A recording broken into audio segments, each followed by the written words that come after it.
This is Peter Kent. As a broadcast journalist, giving voice to pictures was my job. Giving voice to data is my new job. Welcome to the Monthly with Government Analytics.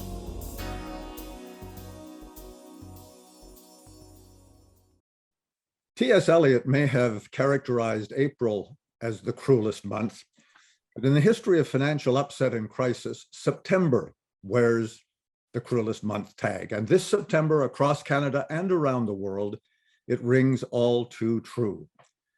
Central banks, Canada's among them, were quick to act during COVID, injecting billions of dollars into economies.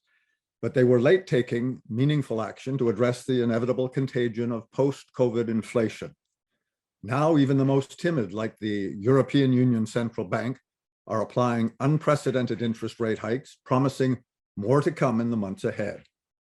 Stock markets, consumers, workers, overextended home buyers, and fixed income pensioners who were counting on more typical gradualism from the central banks, who until days ago may have believed or wanted to believe that the worst was passing, are now confronting reality and the prospect of tough times, not only over months, but perhaps years ahead. Christopher Ragan is an associate professor and founding director of McGill University's Max Bell School of Public Policy. Over the past 2 decades, he has advised governments on monetary policy from the inside and out. Among his extensive credits, Chris has served as a special advisor to the Bank of Canada, and he is the author of the country's most widely used economics textbook. Chris Ragan, welcome to the Monthly. Thank you very much for having me. Now, Chris, most Canadians probably didn't notice that at the end of August, 45 central bankers from around the world met in Jackson Hole, Wyoming, to try and figure out what was going on with the world's economy and how to fix it. And there, in barely 8 minutes, US Federal Reserve Chair Jerome Powell gave one of his most expensive speeches ever, promising a steady number of interest rate hikes, erasing an estimated $78 billion from the fortunes of some of America's wealthiest citizens, and dropping the S&P index by 6.5%. The markets have yet to fully recover. What's your take on what happened at Jackson Hole, and do you have any inside intelligence you might share on backroom agreements or disagreements? No inside intelligence. Hopefully what I will have to say has some intelligence associated with it, but you can be the judge.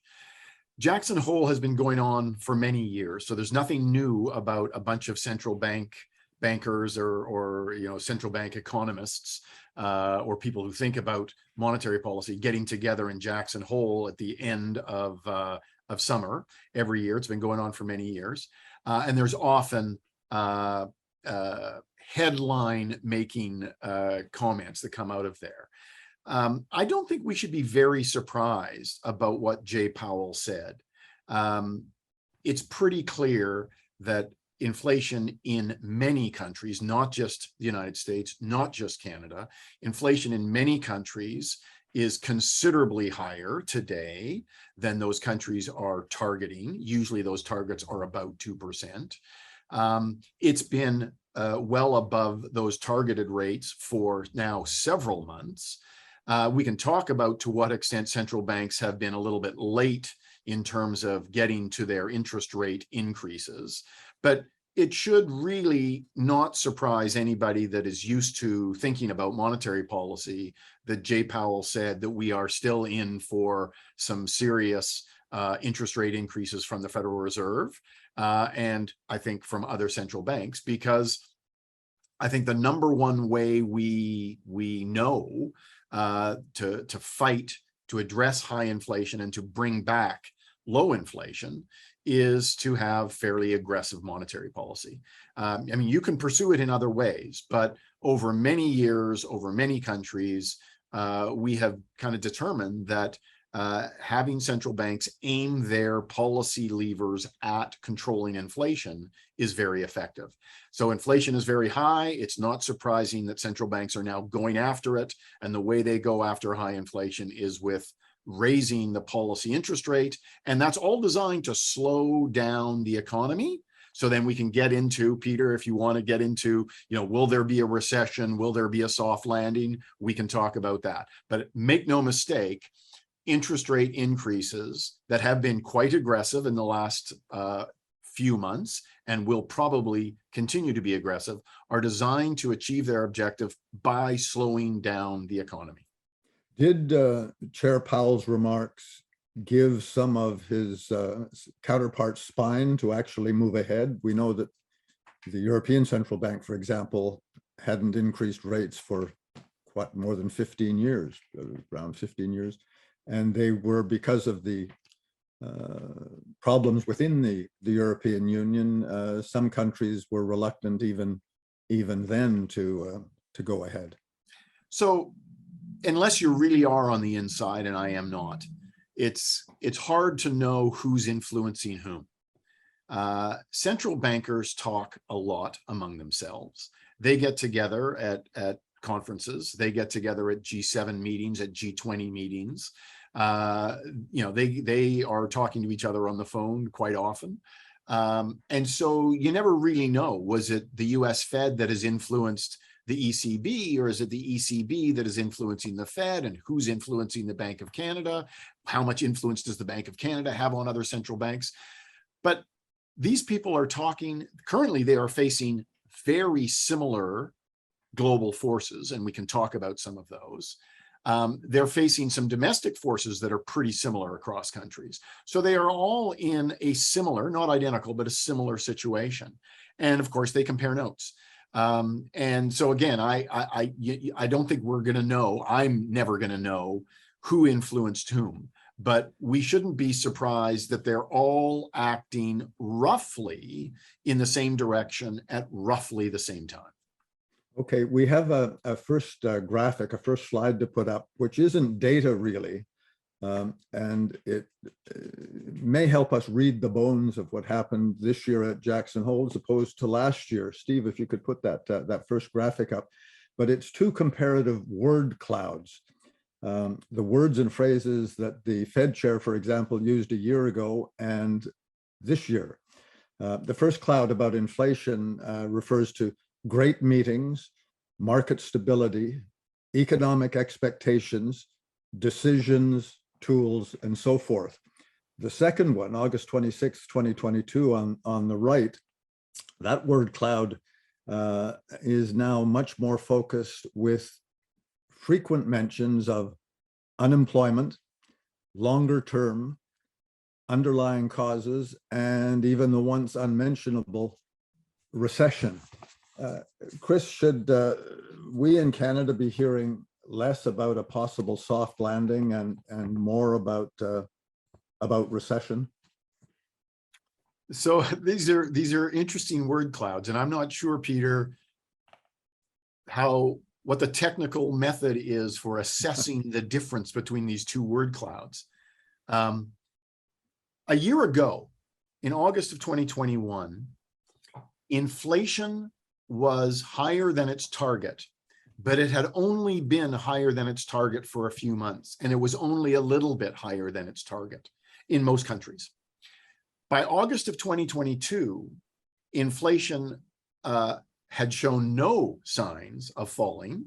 It grew further beyond its target, and of course, it had been there then for a longer period of time.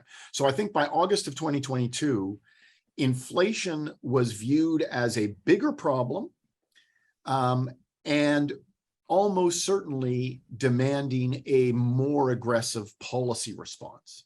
And that policy response, if it's going to be a more aggressive increase in the policy interest rates, the very short-term interest rates in the United States, it's the federal funds rate. In the Canadian economy, it's the overnight interest rate. Or the Bank of Canada's target for the overnight interest rate. If you're going to have more aggressive increases in those policy interest rates, then there's going to be more discussion about, okay, to what extent is this going to slow down the economy? Are we going to be able to reduce inflation without creating a recession? Or are we only going to be able to reduce inflation by creating a recession? There's no question. It's all, as I said in my first answer, the way that monetary policy works and has always worked, frankly, is that it's really working on the demand side of the economy. Interest rate increases are designed to slow down aggregate demand or slow down the growth of aggregate demand, to take some of that steam out of the economy. And there's always a question when central banks start their rate increases about whether they will get it just right and slow down the economy, but not put it into a recession, or whether they're going to actually have to slow it down so much that it actually creates a recession. If you go back to the early 1980s, when Paul Volcker, as the chairman of the Federal Reserve, when he embarked on a massive monetary tightening, and it was followed very soon in other countries, including in Canada, interest rates went sky high, the economy went into a sharp recession, and inflation dropped very quickly. Within a couple of years, inflation had dropped from roughly 12% to a little bit over 2%, and then it crept back up again. But we absolutely went through a sharp but short recession. And that's a pretty typical outcome when you embark on a serious monetary contraction. And by the way, Peter, and I'll just end this answer on this thought, that's one of the reasons why central banks are trying to keep inflation low and stable in the first place. High inflation is a problem, but it's also a problem trying to reduce high inflation back down to low inflation, because you typically have to slow down the economy and sometimes create a recession to do it. And that's why central banks are so vigilant and have been over 30 years to keep inflation low and stable, so you don't have to go through that again. Well, to that point, Governor Macklin has said recently that because of stubbornly increasing inflation, Canada's path to a soft landing has narrowed. I think the path to a soft landing is always difficult. And it really is, it's to what extent are you able to slow down the economy and to take some of that demand pressure out of the economy without going so far as to actually create a recession. And unemployment may rise even though you don't actually go into recession. That's completely possible. But I think the problem is when inflation remains considerably above target. So the Bank of Canada has a target of 2%, and the last inflation data from last month was, I think it was 7.6 or 7.8, 7 point something high. Mm-hmm. That's almost 5 percentage points above target. Almost 6 percentage points above target. So that means that we are, embarking on aggressive interest rate increases, as we've seen in the past few months. You think that's going to slow down the economy? It could create a recession. And I think it's really important to be realistic about that possibility. It's not that the central bank is trying to create a recession. It's trying to reduce inflation, but it knows the path to reducing inflation is to slow down the economy. Now, given that global inflation has a huge impact on the efforts to control domestic inflation, and the uncertainty of whether global inflation can be brought down in 2 years, in 3 years, or whatever, we're hearing from some, for example, last week, Sir Howard Davies of the NatWest Group was interviewed on Bloomberg, and he said that central banks today should be looking at a more achievable interest rate target of perhaps 4% rather than 2%, simply because the challenge is so great globally. I think you meant an inflation target, not an inflation target. Yes. Yeah. Okay. So we have heard this. We're starting to hear this. I think the head of the ECB, Christine Lagarde, also was talking about a month or 6 weeks ago about the idea that we should effectively start to accept that we are moving into a higher inflation era. This makes me uncomfortable, I have to say, Peter. I actually, especially uncomfortable when it's coming from a central bank head. I don't think there is a reason why we need to accept 4% inflation or 5% inflation or 6% inflation. It may be the case that there are forces that are changing in the world economy, but I think it remains true that the long run relationship, and I really emphasize the long run relationship, not over a couple of months or even over a couple of years, but the empirical relationship across countries and across time, the long run relationship between what central banks are doing and inflation continues to be a very tight relationship. So another way to say that is, if we want to have a long run inflation of, let's say, 2% on average in Canada, I think we still have the tools to achieve that. And I think what we're observing right now with the Bank of Canada is Tiff Macklem, as the governor, and the governing council are saying, we are committed to 2% inflation. We are going to raise interest rates. That is going to slow down the economy. Maybe it's going to create a recession, but ultimately it's going to bring down inflation. I think there is no reason to believe that that linkage between central bank policy and inflation over the long run has broken. Now, the long run emphasis in what I've just said is really important. I am not saying that inflation, all inflation, always comes from monetary policy. There's all kinds of things that cause inflation. And we're seeing right now, and over the past 7 months, a bunch of inflation has come from high energy prices and some high commodity food prices that have been driven by the Russia-Ukraine conflict. Okay, well, that's not a monetary policy shock.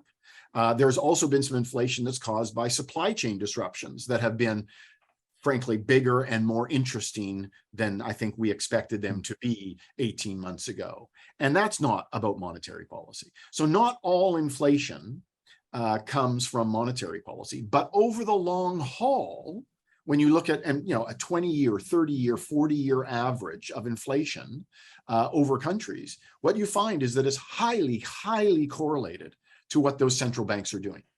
And I see no reason why we should change that thinking. So I guess I come down to the view that if central banks really want to keep inflation low and stable, they can do that as a long run average. And what that requires in this setting is aggressive monetary policy, which I think is what we're witnessing. Now Canadians, I suppose, are fortunate. Governor Macklem is fortunate to have to deal with what is officially single-digit inflation, compared to, we understand, estimates in the United Kingdom have been 18% by the end of the year. And Steve, I wonder if we could put up the two graphs.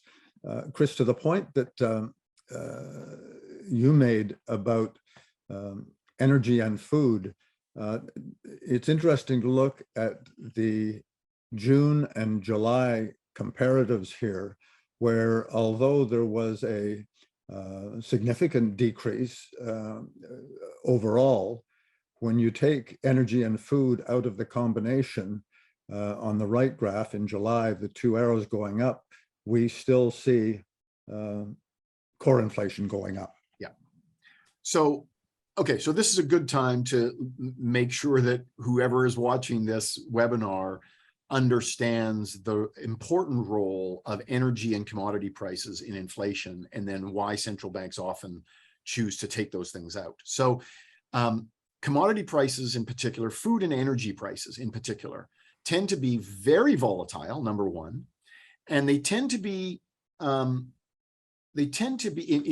Canada's context, they tend to be driven by global events. Okay, and the last 8 months is a perfect example of how events well outside of Canada have been driving up energy and some food commodity prices, and as a result, driving up our headline inflation. And this is exactly why the Bank of Canada and other central banks, they strip out these most volatile items to create some measure of core. And there's a bunch of different measures of core that get into some technical things. But basically what we do is we take out the really volatile items. We look at the remaining items. And the logic is that those items remaining in core inflation are arguably more driven by the domestic economic situation, in particular, the imbalance between domestic demand and domestic supply, okay? And what you said, Peter, is that even if you look at core inflation, those numbers are still high. They're still something like high 5% or low 6%, which is still, 4 percentage points above our inflation target. So I think it's really valuable that the Bank of Canada and other central banks make this distinction between headline inflation that includes everything and core inflation, which strips out those volatile elements. But the other lesson here is that even the core is considerably higher than our 2% target, which means that we've got domestic excess of demand versus supply, which is partly related to those supply chain disruptions. And that means the Bank of Canada has a much stronger argument for aggressive monetary policy.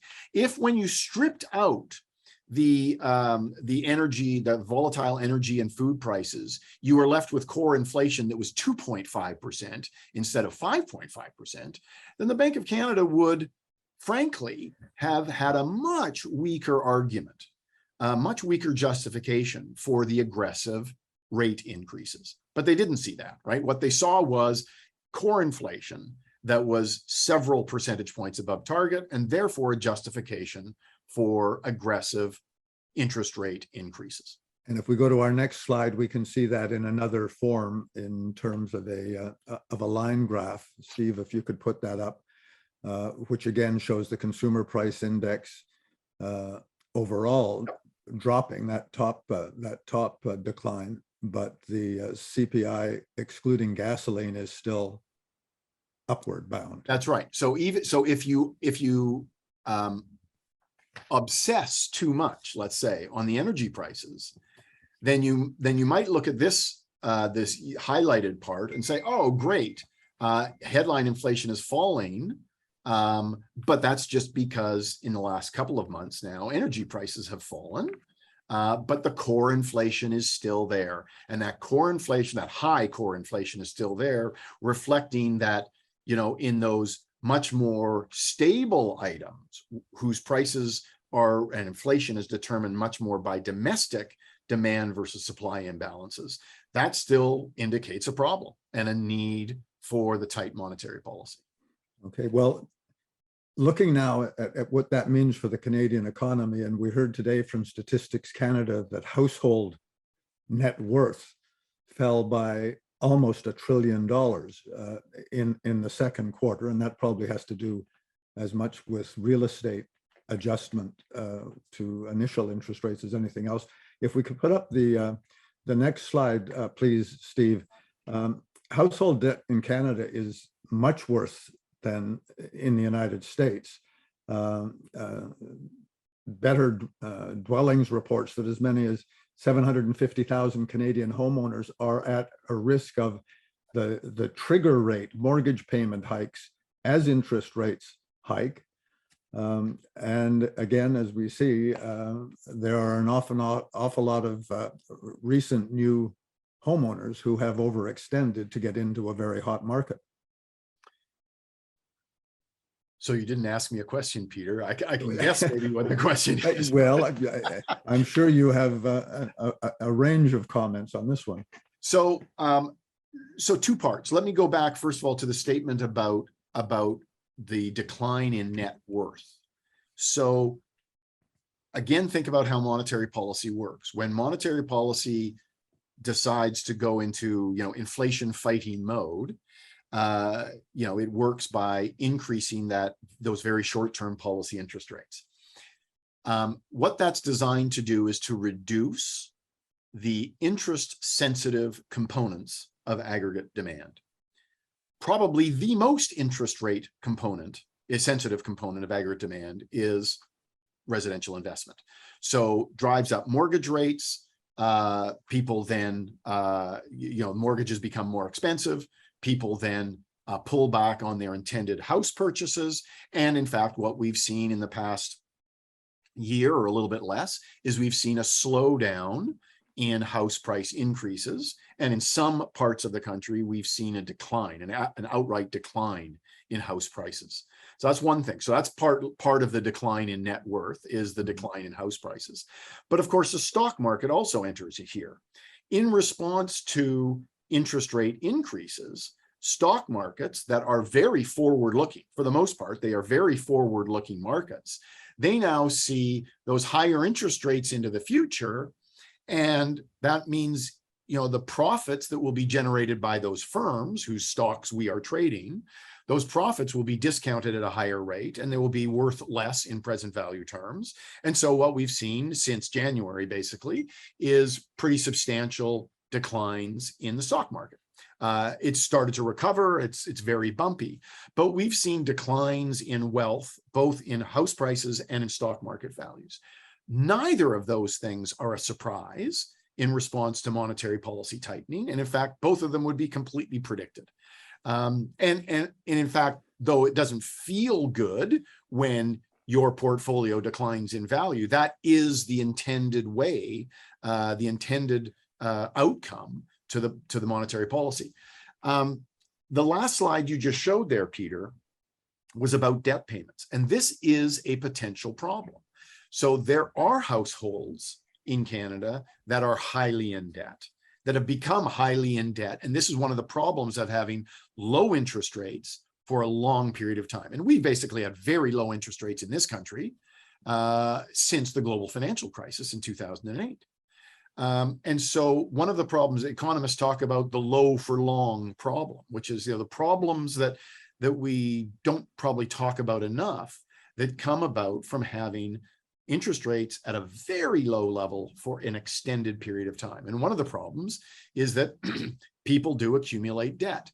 And that becomes a particular problem when interest rates then do rise, as they are now rising, and some people are going to have a problem servicing that debt. So, the Bank of Canada knows this. The Bank of Canada, but the Bank of Canada also has one particular policy instrument, which is the Bank of Canada's balance sheet. You can think about this as the amount of money in the economy, or you can think about this as interest rates, but they've got basically one policy instrument, and they are aiming this policy instrument at the control of inflation. And so it's going to be painful for some households that are highly in debt. And it may well be the case that bankruptcies, personal or corporate bankruptcies, start to increase as a result of those higher interest rates. But again, that's also not unfamiliar in terms of the way monetary policy works when you're fighting inflation. Now, that brings us to the push-pull of public opinion and politics. Do you think that central bankers individually, Governor Macklin, or globally as a group, have what it takes to hold the line no matter how ugly things get? And you mentioned earlier the impact, the additional exacerbating effect that the war in Ukraine is having, the belligerence of China diplomatically, economically, and militarily sort of on the sidelines in the shadows of the Ukraine conflict. Will all bankers stand firm? Well, this is an excellent question. And I don't know the answer to this. I wish I did. And I wish the answer was unequivocally yes. But the answer also, or this issue, raises the issue about the independence of central banks. Because your question, will central banks have the fortitude to kind of stick to their knitting and maintain their aggressive interest rate increases to bring down inflation? Will they have the guts to do it? But that's only a hop, skip, and a jump from the question, will they be permitted to have the guts to do it? Most of our countries, and the advanced countries, have established operationally independent central banks over the past few decades. And they've done that for a very good reason. They've done that because the previous several decades showed that countries in which governments got very involved with the operation of their central banks tended to be countries that had high inflation. And it's because those elected politicians see the benefits of using monetary policy to stimulate the economy, maybe conveniently 18 months before an election, so that you get the electoral benefits from that stimulated economy. But then we end up sort of ratcheting in inflation, and inflation ratchets up and ratchets up. And over the years, we learned that if central banks could be operationally independent, even though they are still owned by their governments, and the central bank governor is appointed by the government, but if they're operationally independent, then they could be more successful at focusing their attentions on one thing in particular, which is inflation control. And that as a result, we would end up with lower and more stable inflation. And I think that's the experience in the past 30 years. So I think your question, Peter, is really, are we entering into a world where, well, there's two questions. Maybe central banks themselves will maintain their operational independence, but they will lose their nerve, and they will decide that 4% is okay, and they don't want to do the work to get to 2%. That's one possibility. But another possibility is that central banks will want to conduct their policy to get back to 2% inflation, but their governments will get in the way and constrain their actions. And I really hope that neither of these things happen. I mean, I really hope that governments stay out of their central banks and allow them to maintain their operational independence, because I think it has proven to be extremely useful and valuable. But I also hope that the central banks themselves don't give up the fight. High inflation is costly, and we're seeing it right now. And it is politically toxic, as we are seeing right now.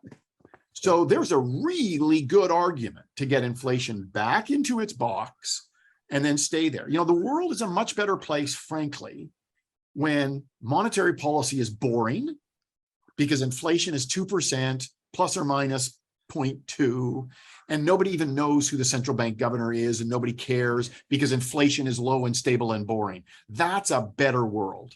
But when inflation is high, all of this becomes headline stuff. So I think there's a really powerful argument for getting inflation back into the box. Well, you addressed this recently, and I'll read something that you wrote saying, quote, "It's been easy for politicians to hold their tongues since Canadian inflation has been so low and stable for the past 30 years. But today we're in a new world with inflation up and rising." And you write, "Pierre Poilievre is not only against high inflation, as all of us should be, but he's openly taking pot shots at the bank and at Governor Tiff Macklem." Has Mr. Poilievre's politicizing rhetoric damaged Governor Macklin's credibility in making future decisions, whether the governor's actions align with what Mr. Poilievre has recommended or not? Yeah, well, I think one can argue this both ways, I suppose. I think personalizing monetary policy becomes a problem. Okay. I think one can, the Bank of Canada is not above criticism. No government institution should be above criticism.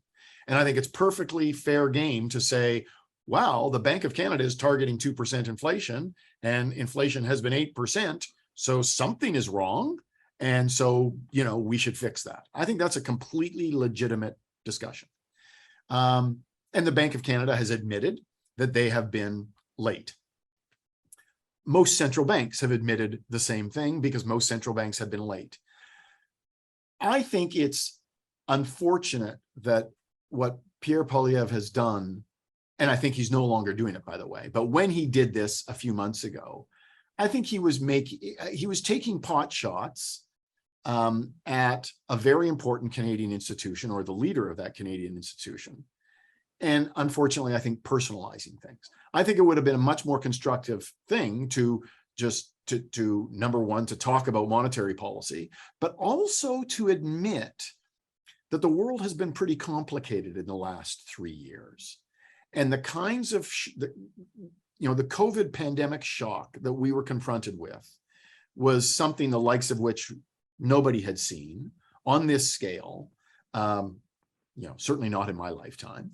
And the monetary policy response was enormous. The fiscal policy response was enormous. The supply chain disruptions were enormous. I mean, nobody knew how this was going to unfold. And so I think it's a bit rich to take cheap pot shots at the governor of the Bank of Canada. But I think it's completely legitimate to talk about high inflation as a problem. And that leads us to think about what monetary policy should have done or should not have done, and what fiscal policy should have done or should not have done. And I think all of that is legitimate conversation.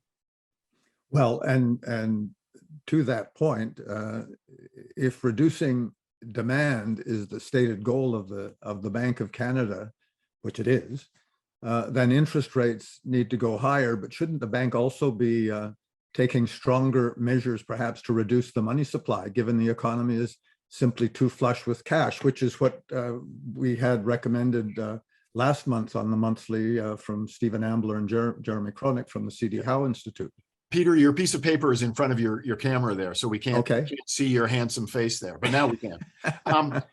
No, I think you're quite right that, and the Bank of Canada has started reducing the amount of money in the economy. Here is where the criticism about money printing needs a little bit of nuance. So it is true that the Bank of Canada purchased a massive amount, hundreds of billions of dollars worth of government bonds, during COVID. Okay. And they massively expanded, quadrupled, or maybe even quintupled the Bank of Canada's balance sheet in a very short period of time. So it was a massive monetary expansion. What an economist would say was an expansion of the monetary base. You can call that printing money, although it's not quite the same as printing money. Most of it is held as electronic reserves, digital reserves, if you like, by the commercial banks in their accounts at the central bank. And as long as those reserves stay as reserves, then they're not actually financing broader credit creation in the economy, which then would be the inflationary thing. So, but already that was a too geeky a statement. That was too much nuance for a political campaign. But I think some amount of that nuance is called for, because I think, just as happened in the United States when Ben Bernanke, as the Federal Reserve Chair, massively expanded the U.S. Federal Reserve's balance sheet by quadrupling the balance sheet in a very short period of time. He knew that most of that was going to stay as reserves in the commercial banks' accounts at the central bank. It was massively increasing the liquidity of the financial system, which was the goal.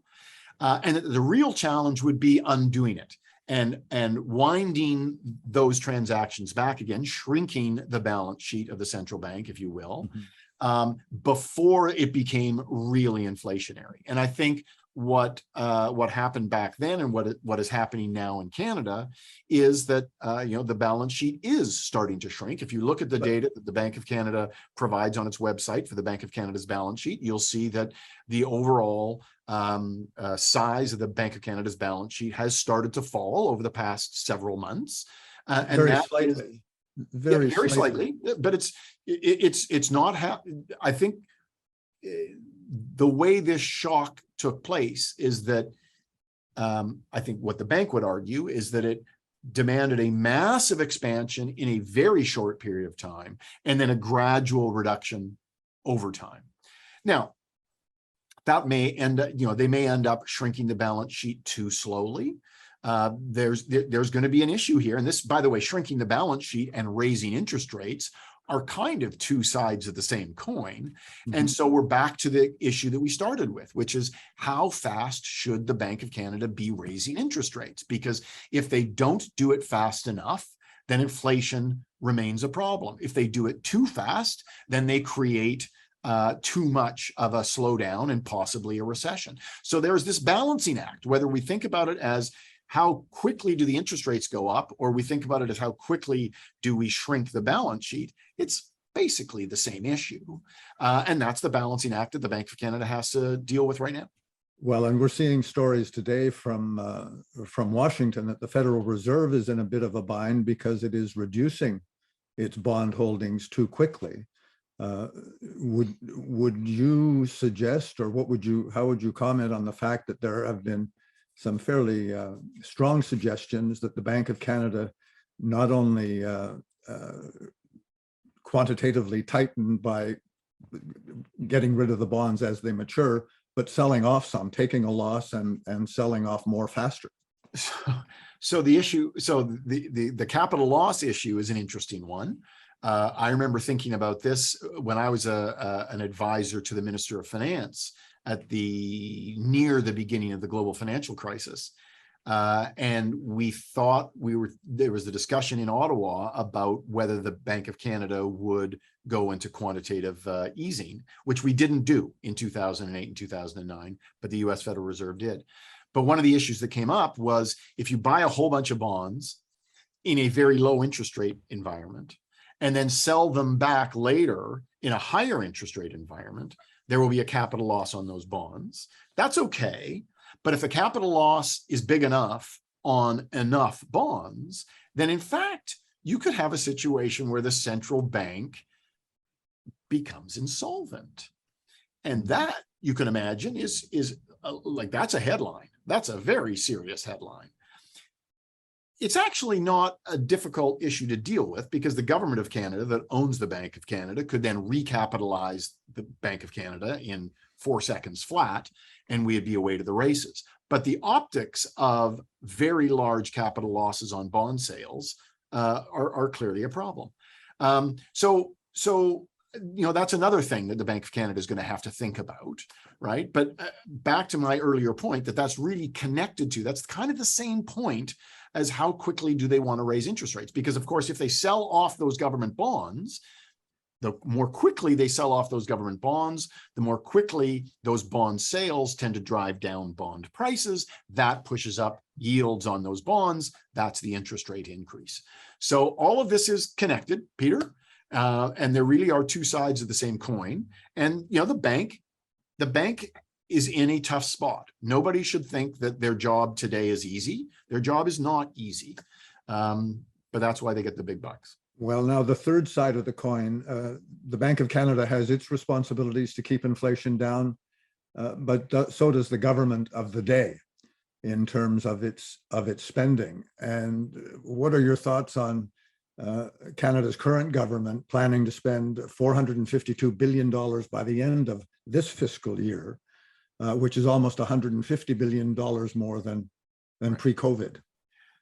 So look, I think there are two issues here on the fiscal policy front. One is as it connects to inflation. So if we are in a world of high inflation, and we clearly are, and we accept that inflation is, core inflation in particular, is driven by the excess of demand over supply, and I see no reason to change that view, then a government that is spending a lot of money on the fiscal side could help the bank achieve its low inflation objectives by reducing some of its spending. So I think there absolutely is a legitimate case to be made here that the federal government could ease up on its spending as a way to reduce some of the inflationary pressure.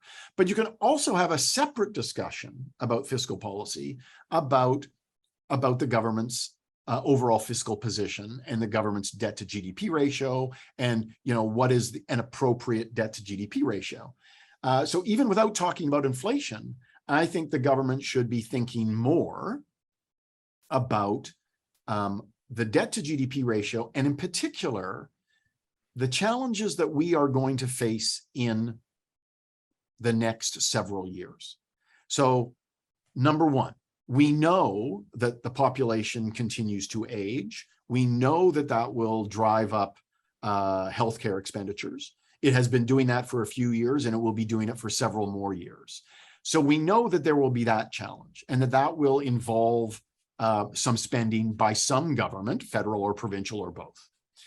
We know that we are embarking on, or trying to embark on, a pretty substantial energy transition as we move toward net zero by 2050.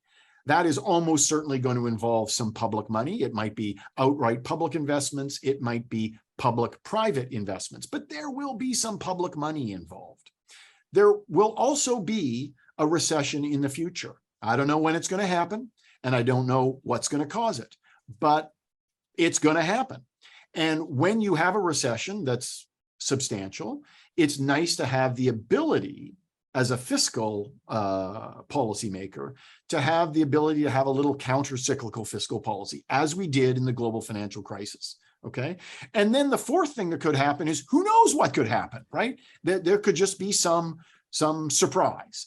So I think the knowledge that some of these things are happening, the certain knowledge that there will be a future recession, and the prudence about future uncertainty suggests to me that our federal government should be working a little harder to get that debt to GDP ratio down a little lower, a little sooner. And so I didn't need to talk about inflation there. That was really much more about prudent fiscal policy. But I think on both counts, you can be criticizing the federal government in terms of the level of its spending. The other thing I would add, by the way, is not so much a macro issue, but much more of a microeconomic issue, which is about setting government priorities. I mean, I think my sense is that this government has identified lots of things they would like to spend money on, but they have not identified, or at least publicly, things that they want to spend less on. And governments can't do it all. And this government and all governments should know that you can't do it all. There are limits to what governments can spend. And if you think that there are no limits to what governments can spend, then I think we should have that discussion. But I think there are limits to what governments should spend. And that means if you want to spend on energy transition, and you want to spend on dental care, and you want to spend on other things, those might all be great ideas, but then you should identify the things that are low priority and kind of kick them out. So I actually think we are overdue in this country for a revisiting of what Paul Martin called in the mid-1990s program review. Let's actually go through the $450 billion federal budget and say, let's go through and identify the things that really are low priority. And of course, that involves tough choices, and that involves tough conversations, but that's what government should be doing. Talking about tough choices and coming into the sort of final couple of minutes of our chat this morning, we have seen at the provincial government level, not only at the federal government level, but talk and action concerning rebates or tax rebates or cash assistance to offset some of the consumer price increases and so forth. And at the same time, there's an awful lot of concern and discussion and debate, disagreement about possible wage price spiral. We saw last week the government of British Columbia agreed to increase wages for BC's largest public sector union by between 10 and 12% over a number of years. And the pressure for higher wages, we see it in the paper every day. The unions are calling for higher wages now. What's the solution? How do you counterbalance? So the wage price spiral, I mean, this is what happens when inflation gets high. When inflation is 2% and wage increases are 3%, and that's kind of what things have been like for the last 10 years, then, there's not much news here, folks, right? But when the inflation becomes 6, 7, and 8, and then the wage, you need wage increases just to stay even. But those wage increases drive up costs, and those costs then lead to further wage increases. And that is the beginning of the wage price spiral. And that just makes it harder to reduce inflation, because a key part of keeping inflation low and stable is keeping the expectations of inflation low and stable. And I think this is one of the key reasons why Tiff Macklem and the rest of the governing council are being aggressive. It's not just to fight inflation, it's to send a signal to say, we are going to continue fighting inflation. So don't be out there pushing up for wage demands, because we're going to bring inflation down. Well, we didn't bring it down as quickly as we wanted to, but we're going to bring it down. Trust us. And they're hoping that message works. Maybe it'll work, maybe it won't work. But I want to come back to your first thing about programs, rebates, low income GST rebate, other ways to take the sting out of inflation. This is a great example, Peter, of how policy is hard. So you got a bunch of ordinary Canadians that they are hurt by 8% inflation, right? And we call about 8% inflation as the headline number, but anybody can go into the grocery store and see some items are at 35% inflation. Yep. Other items are at 20% inflation. So the 8% is this nice aggregate number, but real people in the real store see some differences. So you're trying to take the sting out of that. Well, how do you take the sting out of that? Well, you might take the sting out of that by offering, cash rebates. So we've seen that in different countries. We've seen that in different provinces. And it helps the individual who receives that rebate. Obviously, if I get a $500 check in the mail, that helps deal with higher prices. It clearly helps. But it also adds fuel to the inflationary fire, right? Because it stimulates demand, and it actually adds to the overall demand pressure. And that's a great example of how you take a policy that helps alleviate the pressure at the micro level, but when you add it up, it hurts the macro problem. Another example of that is if government introduces a policy, as they have done, to assist first-time homeowners in buying a house. Well, you might give them some relief in terms of buying a house, but that just fuels the demand for housing, which fuels the high prices. So it's helping at the micro level, but it's actually exacerbating the macro problem. I understand the politics of why it happens. I understand the economics of why it happens, but it just adds fuel to the macro problem. Tough choices, None of hard this is easy. discussions ahead. Yeah. Chris Ragan, thank you very much for an enlightening almost an hour now, and all the best. Don't be surprised if we come back to chat again in the not too distant future. All the best. Thank you, Peter, again for having me. I'm very happy to talk about this stuff or other things. No shortage of things to think about here. Okay, well, I hope you have a good year at the Max Bell School of Public Policy at McGill. Thank you, and thanks to all of you who tuned in for the monthly.